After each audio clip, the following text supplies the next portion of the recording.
আজকে আমি রান্না করব শক্ত মুরগি। আসসালামু আলাইকুম বন্ধুরা, সবাই কেমন আছো? আমি রান্না করার জন্য মুরগি নিয়েছি। মুরগিটাকে ধুয়ে পরিষ্কার করে এবং আলু ছিলে ধুয়ে নিয়েছি। কড়াইয়ের মধ্যে বেশ কিছু তেল দিয়ে দারচিনি, এলাচ এবং লবঙ্গ দিয়ে একটু তেলে ভেজে নিব। এর মধ্যে আমি পেঁয়াজটাকে ছেড়ে দেব।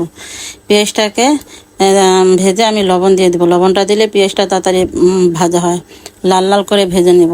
ভেজে আমি আদা রসুন বাটা দিয়ে এটাকে ভালোভাবে নাড়াচাড়া করে নেব। ভেজে আমি একটু পেঁয়াজ বাটা দিয়ে দেব এবং কি টমেটো পেস্ট দিয়ে দেব। এটা দিয়ে ভালোভাবে কষাবো।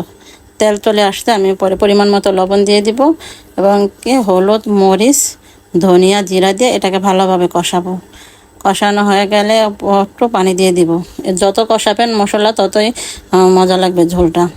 কষানো হয়ে গেলে আমি মাংসটাকে দিয়ে নেড়ে চেড়ে ভালোভাবে কষিয়ে নিব। যদি আমার ভিডিওটা ভালো লাগে লাইক কমেন্ট শেয়ার করে দিবেন। এই যে মাংসটাকে ভালোভাবে কষিয়ে নিব।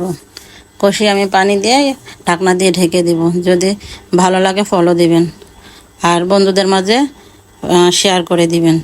প্রয়োজনে সেভ করে রাখবেন। আমি বেশ কিছুক্ষণ রান্না করে সিদ্ধ আসলে আমি আলুটা দিয়ে কষিয়ে নিব। এই মাংসটা ভালোভাবে কষিয়ে রান্না করতে হয় আর অনেকক্ষণ জাল করে নিতে হয়, নাহলে শক্ত থাকে।